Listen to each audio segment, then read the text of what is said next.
Let's talk about the civil service now. I'm delighted to be joined by Alun Evans, who is a former senior civil servant, now a political historian, and he's here to share his new book, The Intimacy of Power, which I'll just put up there so you can have a good look. Alun, come on, let's get into what Liz Truss accused the civil service of, which was having too much power. She said that the blob had taken over. In fact, I remember having this conversation with her in person. She said the trouble is with being Prime Minister is that you pull on a lever and the civil service pulls in the opposite direction and you can't ever get anything done. Is that a fair analysis or not? I think it's totally unfair. Is it? Having worked in Number 10, having worked in many departments, the ministers who know what they want, and you've got Michael Portillo on shortly, who he knew what he wanted as Defence Secretary. The ministers know what they want, will set down their views, set out their vision, work courteously with their civil servants. And I find, in my experience, that ministers who criticise the civil service without a justification, it's normally because they can't either articulate their views or, for whatever reasons, are not powerful enough to win the argument. Well, let's give the counter-narrative to that, because we had a couple of ministers, Priti Patel and Dominic Raab, accused of being too robust in expressing a view, that they were getting frustrated with their civil servants. They expressed their frustrations and then they were sort of accused of bullying. So can there also be just a disconnect between ministers wanting to carry out quite a radical agenda and civil servants saying, no, you can't?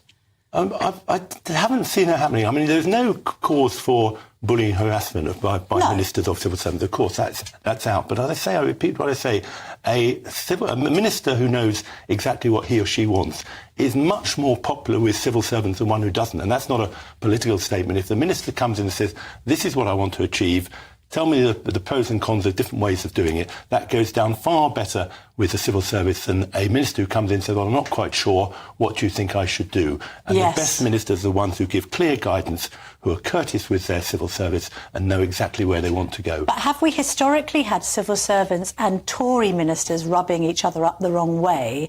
Because despite all attempts to be impartial, that the civil service is largely left-leaning and so doesn't necessarily agree with the agenda that any government on the right is asking them to carry out. Well, again, I don't really believe that. If you look at my book, the section on Margaret Thatcher was extremely dominant in what she wanted to achieve.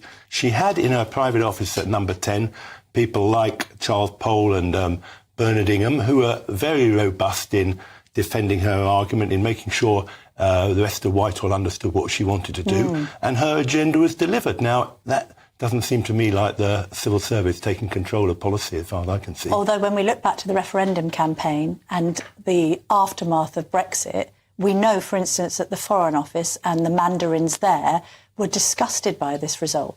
Well, I agree with that, and so they're not impartial then? No, and I suspect that the head of the Foreign Office, who made a comment on the way in which he voted in the referendum, probably regrets rather doing that. That was Lord MacDonald, who was then the head of the FCO. Yeah. He disclosed to colleagues that he voted Remain in the Brexit referendum. Yeah. Doesn't that blow all claim of impartiality out of the window? In fact, how can anyone be truly impartial?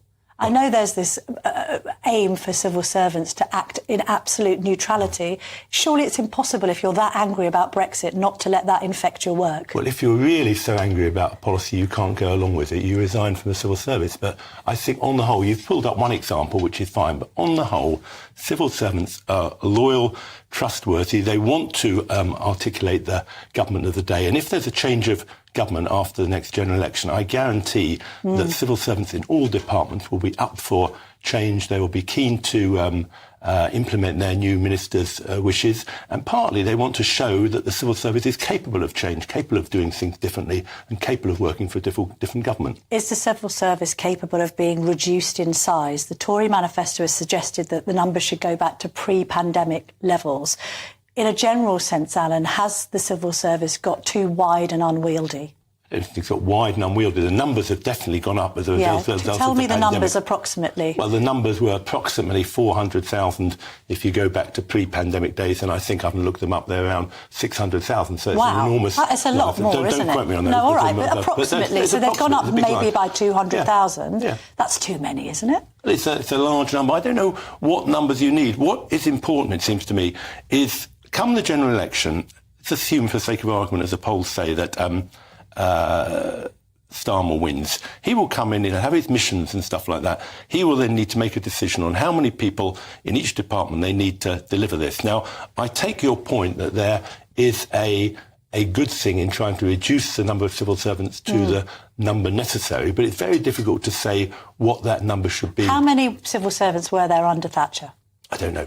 OK, but I think it must have been far less than 400,000. I suspect it was about the same number, but you asked me questions I didn't know about beforehand, so I probably looked up some statistics beforehand. To be fair, Alan, I should have looked them up, so don't worry about that. Yeah. So the size we think has got bigger, but then back to that impartiality thing, you just reminded me of it because you mentioned Keir Starmer. Yeah.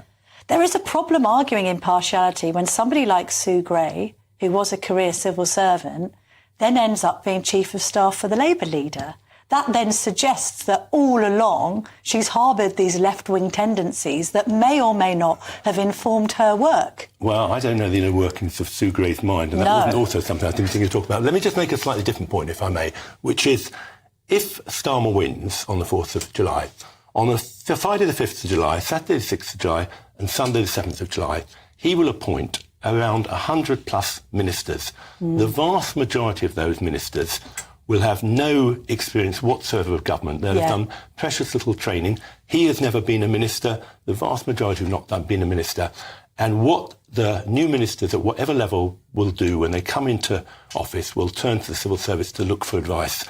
They'll turn in the first instance to the private office, which is what my book is about. And coming back to your original question, Camilla, the civil servants in the private office will like best a minister who says, this is what I want to achieve. These are my strategic objectives. Now tell me how best I can achieve them. This is what I think.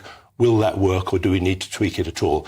And as part of that discussion, to pick up your other point, they may say, have we got the right number of civil servants, or could we lose some here or there, or could we move them around elsewhere? And that is why the handover is going to be so interesting to see how it goes. Brilliant. Alun Evans, this is your book, The Intimacy of Power. There we have it. Do get it if you want to get all of the insider scoop, basically, on the inner workings of Whitehall. I will be back.